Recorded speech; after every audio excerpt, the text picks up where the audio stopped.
ahead with metals and non-metals, we have seen the physical properties, chemical properties, how metals and non-metals react. But now we are almost on the end of the chapter. We will be studying how we extract these metals. जो metals हमने पढ़े हैं वो आते कहाँ से हैं? Okay, so metals come from Earth's crust. अर्थ के सरफेस के काफी नीचे around 250 kilometres down towards we find all the metals. How do we find those metals? अब मेटल्स हमें वहां पे दो फॉर्म्स में मिलते हैं, फ्री स्टेट, कंबाइंड स्टेट.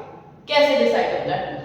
हमने रिएक्टिविटी सीरीज देखी थी कि these are the highly reactive metals, then medium reactive and then least reactive metals. तो जो मेटल्स हाईली रिएक्टिव होंगे वो कभी भी हमें फ्री स्टेट में नहीं मिलेंगे. मतलब वो हमेशा हाईली रिएक्टिव है तो किसी ना किसी चीज के साथ पक्का रिएक्ट कर जाएंगे और कुछ कंपाउंड फॉर्मेशन कर लेंगे. तो जो हाईली रिएक्टिव मेटल्स है वो हमेशा किसी कंपाउंड फॉर्म में ही मिलेंगे, कभी फ्री स्टेट में नहीं मिलेंगे. देन मीडियम रिएक्टिव भी किसी ना किसी मिडिल रिएक्टिविटी टाइप के कंपाउंड में ही मिलेंगे and the least reactive will always be free. Example, free state में मिलना मतलब किसी के साथ रिएक्ट नहीं करना. क्या क्या चीज किसी के साथ रिएक्ट नहीं करती? Gold, silver. तो गोल्ड और सिल्वर कितना भी नीचे हम डिगिंग करें वो हमेशा हमें फ्री स्टेट में ही मिलेंगे. जैसे कि हमने कई बार न्यूज में भी सुना होगा कि कुछ खजाना मिला जो जिसमें बहुत सारे सिक्के मिले, सोने के, चांदी की ज्वेलरी मिली. तो वो जो सब चीजें हैं वो कभी भी रिएक्ट नहीं करती है. Even the way we find these metals on the sea shore, sea water, वो हमेशा फ्री स्टेट में होते हैं क्योंकि वो रिएक्ट ही नहीं करते हैं तो फिर भी रहेंगे. Fine, these are the metals which can be found in free state. Next is combined state. Combined state में वो मेटल्स मिलते हैं जो किसी के साथ रिएक्ट कर लेते हैं. जैसे जिंक सल्फेट बन गया, सोडियम भी किसी सॉल्ट के साथ मिलेगा, पोटेशियम भी, एल्युमिनियम भी, जिंक भी और आयरन भी, ये भी किसी ना किसी और के साथ कंबाइंड में मिलेंगे. अब अगर हमें इसमें से वो मेटल निकालना है तो हमें कुछ रिफाइनिंग करनी पड़ेगी. ठीक है, तो एक्सट्रैक्शन या रिफाइनिंग ऑफ मेटल क्या होता है? वो होता है कि एक कंबाइंड फॉर्म में से हमें प्योर मेटल को एक्सट्रैक्ट करना है. That is the refining or extraction of that particular metal. Okay. Now coming to what are minerals. देखो, मैंने बोला कि जो metals हैं जैसे कि जिंक है या कॉपर है. Let's take example of copper. जैसे जिंक है या कॉपर है, ये मिनरल्स हमेशा कंबाइंड, ये मेटल्स कंबाइंड फॉर्म में मिलेंगे. अब उस कंबाइंड फॉर्म में कैसे मिलेंगे? एग्जाम्पल के लिए हमें मिला इतना सारा कुछ सब्सटेंस जिसमें कॉपर हो सकता है. ओके, हमें पता है कि ये जो हमने एग्जाम्पल के लिए 1 टन कुछ सब्सटेंस निकाला है अर्थ के क्रस्ट से और उसमें कॉपर है, तो उस सब्सटेंस को मिनरल बोलते हैं. तो कोई भी वो सब्सटेंस जिसमें एक वो मेटल निकलने की पॉसिबिलिटी है, मतलब वो मेटल 100% उसमें से निकलेगा, दैट इज अ मिनरल. अब हो सकता है कि एक सब्सटेंस है जिसमें से बहुत ज्यादा मेटल निकल जाए, दूसरा है जिसमें से थोड़ा कम निकले और तीसरा है जिसमें से और कम निकले, तो वो तीनों ही मिनरल्स होंगे. Clear? Minerals are those substances which have those metals which can be extracted. Clear? This is mineral. Next is, अब और क्या होता है? अब मिनरल और में कंफ्यूजन रहता है. मैंने बोला कि मिनरल कोई भी वो सब्सटेंस है जिसमें से मेटल एक्सट्रैक्ट किया जा सकता है. हो सकता है इसमें से 100 ग्राम मेटल निकले, इसमें से 10 ग्राम निकले और इसमें से सिर्फ 1 ग्राम निकले. तीनों ही मिनरल्स हैं. ओके, नेक्स्ट है और क्या होता है? और वो मिनरल होता है जिसमें से सबसे ज्यादा इकोनॉमिकल तरीके से मेटल निकल सके. कोई भी एक इंडस्ट्रियलिस्ट है, उसको क्या करना है? उसको वो मेटल एक्सट्रैक्ट करके इंडस्ट्री में कमर्शियल तरीके से बेचना है, तो वो क्या सोचेगा, वो यही सोचेगा ना कि जिस चीज में मेरा सबसे कम पैसा लगेगा मैं वो लूंगा, ठीक है। तो और क्या है, और वो इकोनॉमिकल मिनरल है जिसमें से और मेटल को एक्सट्रैक्ट करना इजी है, ओके, और जिसमें से मेटल ज्यादा निकले, जैसे कि ये 100 ग्राम वाला मिनरल है, ये 10 ग्राम वाला है, ये 1 ग्राम वाला है। हो सकता है इसमें जो कॉस्ट है वो 100 रुपीज लग रही हो, इसमें 20 रुपीज लग रही हो और इसमें 30 रुपीज लग रही हो, तो मैं क्या करूंगी, मैं वो चूज करूंगी जिसमें से निकालना ज्यादा इकोनॉमिकल होगा, ज्यादा प्रॉफिटेबल होगा। कौन सा ज्यादा प्रॉफिटेबल होगा, ये ज्यादा प्रॉफिटेबल होगा। तो सिर्फ एक जो पीस है जो 100 ग्राम्स का है जिसमें सिर्फ 20 रुपए लग रही है, ओनली दिस विल बी ओर, लेकिन मिनरल्स सब होंगे, okay. So now we have to see that the medium reactivity elements, like elements with in the mid of the reactivity series, उनके ओर से हम वो मेटल कैसे एक्सट्रैक्ट करते हैं। Let's start with zinc. Zinc comes somewhere in the center of the reactivity series. अब zinc का मैंने क्या लिया, जिंक सल्फाइड लिया, उसको ऑक्सीजन की प्रेजेंस में हीट किया तो जिंक ऑक्साइड और सल्फर डाइऑक्साइड रिलीज हो गई, ठीक है। इस प्रोसेस को बोलते हैं रोस्टिंग। जब हमने किसी मेटल का मेटल सल्फाइड लिया और हीट कर दिया, रोस्ट कर दिया और मेटल ऑक्साइड मिल गया, this process is called roasting.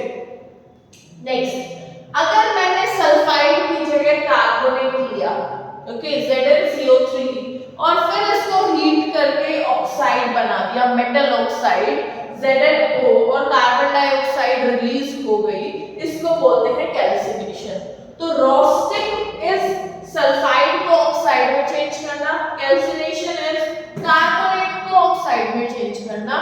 दोनों ही प्रोसेस में, दोनों ही रिएक्शन में जो प्रोडक्ट है वो एक ऑक्साइड है, मेटल ऑक्साइड है। यहाँ पे क्या है, जिंक ऑक्साइड, यहाँ पे क्या है, जिंक ऑक्साइड। कैल्सिनेशन हो गई या रोस्टिंग हो गई, डिपेंडिंग ऑन द बेस, और क्या था मेरा रिएक्टेंट क्या था, उसके बेस पे हमने ऑक्साइड बना लिया। अब इस ऑक्साइड से हमें प्योर मेटल निकालना है, कैसे निकालेंगे, हमने लिया वो ऑक्साइड जो हमने कैल्सिनेशन या रोस्टिंग से लिया, एक्सट्रैक्ट किया, उस ऑक्साइड को लेके किसके साथ, C के साथ रिएक्ट करा के एक रिडक्शन रिएक्शन करा दी। What is reduction reaction? Reduction reaction is lose when the compound loses an oxygen, correct? तो reduce हो गया, this ZnO is reduced to zinc। यहाँ आके हमें finally अपना मेटल मिल गया। What is the metal? Zinc। क्या किया मैंने, जिंक का एक और लिया, वो सल्फाइड भी हो सकता है, कार्बोनेट भी हो सकता है, दोनों को हीट किया।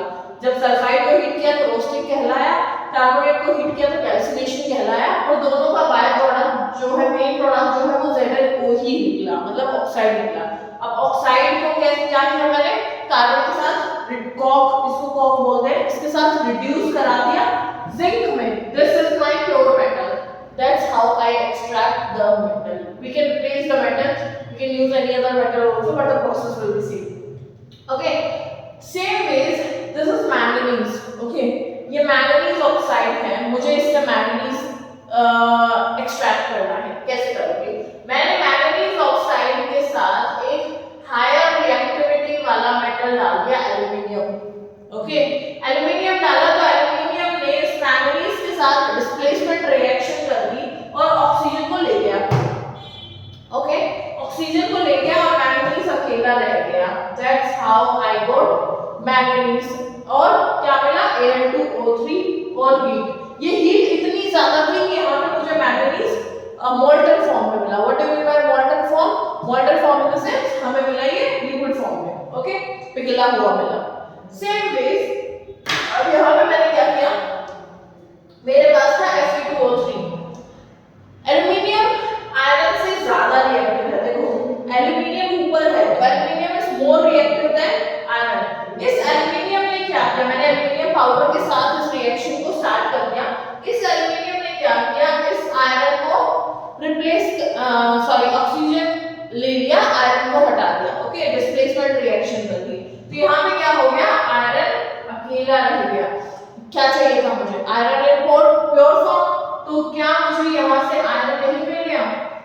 मिल गया। तो यहाँ पे भी हमने एक डिस्प्लेसमेंट रिएक्शन कराई, Fe2O3 को Al से रिएक्ट कराया तो आउटपुट हो गया Fe plus Al2O3 and some heat. This heat leads the iron to form a molten state. Okay, यहाँ पे मुझे जो आयरन है वो molten state में मिला है and this reaction is named as thermite welding. Okay, that's how we extract our metals. So we know that all the metals exist in different forms, some in free state, some in combined states. So the least reactive metals like gold and silver always exist in the free state, but these in the middle, somewhere they exist in the combined state. तो हम नीचे से ही शुरू करेंगे. Example के लिए mercury. Mercury is in the lower parts of the reactivity series. इसका मतलब वो least reactive metals में से एक है. So mercury exists in the form of an ore that is called cinnabar. Okay, cinnabar is an ore of mercury. उसको क्या formula क्या है? HgS. Okay. अब हम इसमें से mercury कैसे एक्सट्रैक्ट करेंगे?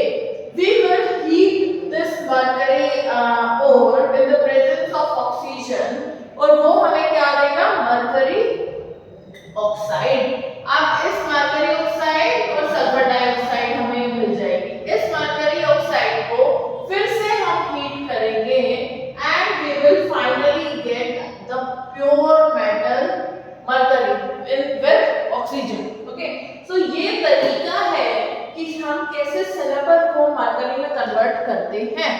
Okay, coming to the next point. Same तरीके से copper glans is an ore of copper. Okay, copper glans is an ore of copper जिसका फॉर्मूला है Cu2s. और क्या होता है जिसमें से ज्यादा हैवी अमाउंट में हमारा मेटल निकल पाएगा. तो Cu2s को भी हमने क्या किया? हीट किया in presence of oxygen and it gave us copper oxide Cu2O. Copper oxide को फिर से बचे हुए कॉपर ग्लैंड्स की प्रेजेंस में हीट किया तो हमें प्योर कॉपर मेटल मिल गया. Okay, this is also copper metal. Correct. हमने क्या किया? इसको हीट किया और हमें मिल गया pure metal. This is how we get copper from copper glands and mercury from silver. Okay, ऐसे ही हम और मेटल्स को भी देखेंगे जो हाईली रिएक्टिव मेटल्स हैं. ये कैसे, इनसे कैसे हम इनके ओर से मेटल एक्सट्रैक्ट करते हैं. So our next topic is corrosion. What is corrosion?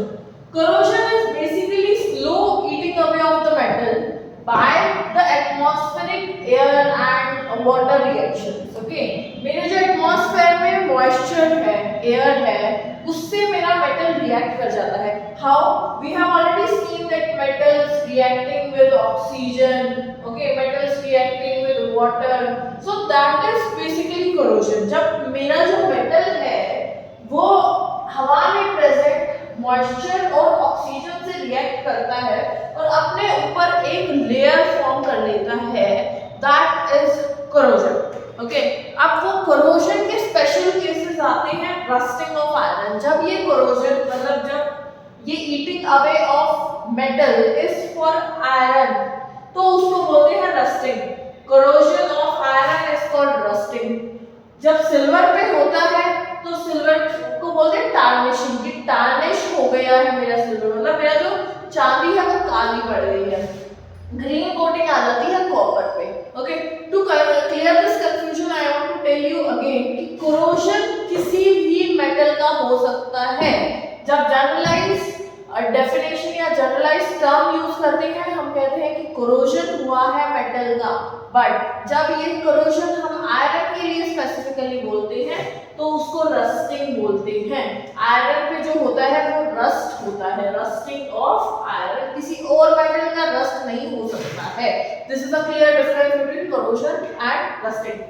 Okay, now to prevent this corrosion. अब क्योंकि मेरा जो मेटल है वो खत्म हो रहा है corrosion की वजह से तो हमें उसको प्रोटेक्ट करना पड़ेगा. क्यों? नहीं तो क्या होगा कि हम जैसे कूलर लेते हैं वो धीरे धीरे हीट अप हो जाएगा, वो उसका लोहा खत्म हो जाएगा, उसका आयरन खत्म हो जाएगा. तो क्या होगा? End of the day it would be a loss to me. Loss to you, loss to all of us. तो उसको प्रोटेक्ट करने के लिए हमें कुछ तरीके निकालने पड़े जिससे वो कोरोजन रुक जाए। अब कोरोजन का बेसिक सिर्फ इतना सा है कि ये जो मेरे मेटल की ऊपर वाली लेयर है इस पे ऑक्सीजन और वाटर से रिएक्शन होती है और ये धीरे धीरे धीरे धीरे हीट अप होने लग जाता है। ठीक है, कि अगर मैं इस ऊपर वाली एक लेयर को कवर कर दूं, अगर मैं ऊपर वाली लेयर के ऊपर एक और कुछ ऐसा लगा दूं जो कोरोड ना होता हो, तो क्या मेरा ये अंदर वाला जो मेटल है वो बच नहीं जाएगा? ऑब्वियसली बच जाएगा, क्योंकि वाटर अंदर नहीं जा रहा है, सिर्फ ऊपर वाली लेयर और layer by layer heat up कर रहा है। तो उसके लिए हम तरीके निकाल के लेके आए galvanisation. What is galvanisation? Galvanisation है जैसे मेरा आयरन और स्टील का एक ब्लॉक है, एग्जांपल के लिए ब्लॉक ले रहे हैं, we can have sheet wire whatever. Iron और स्टील का एक ब्लॉक है, उसके ऊपर मैंने जिंक की कोटिंग करा दिया। ठीक है, जिंक की कोटिंग कराई तो मेरा आयरन और स्टील जो है वाटर और एयर के एक्सपोजर से बच गया। एक्सपोजर से बच गया मतलब कोरोजन से बच गया। रिएक्शन ही नहीं होगी तो कोरोजन कैसे होगा? Okay, so this is the concept of galvanization, covering the iron और steel with a layer of zinc to protect it from corrosion is galvanization. Why zinc? अब आप बोलोगे क्या जिंक कोरोड नहीं होता है? होता होगा। सी, जिंक जो है मेरे आयरन से ऊपर है रिएक्टिविटी सीरीज में, तो ऑब्वियसली ये भी कोरोड तो होता होगा। अब ये कोरोड हो रहा है तो भी ये जिंक ऑक्साइड बना रहा है। ठीक है, जिंक ऑक्साइड की लेयर पे तो मेरे आयरन को प्रोटेक्ट ही कर रही है। We just need a layer. अगर वो कोरोड हो भी गई तो भी it is protecting my iron, it is still have that strength. Okay, next way is alloying. Alloy क्या होता है? एलॉय होता है दो एलिमेंट्स का एक होमोजेनियस मिक्सचर। ठीक है, मिक्सचर क्या होता है? मिक्सचर और कंपाउंड में फर्क होता है। मिक्सचर होता है दो को सिर्फ मिक्स करना, दोनों ने अपनी प्रॉपर्टीज रिटेन कर रखी हैं। कंपाउंड क्या होता है कि दो एक साथ रिएक्ट किए और एक तीसरी प्रॉपर्टी ले ली अपनी प्रॉपर्टीज छोड़ के। लेकिन मिक्सचर क्या होता है? दोनों ने अपनी प्रॉपर्टीज ले रखी हैं।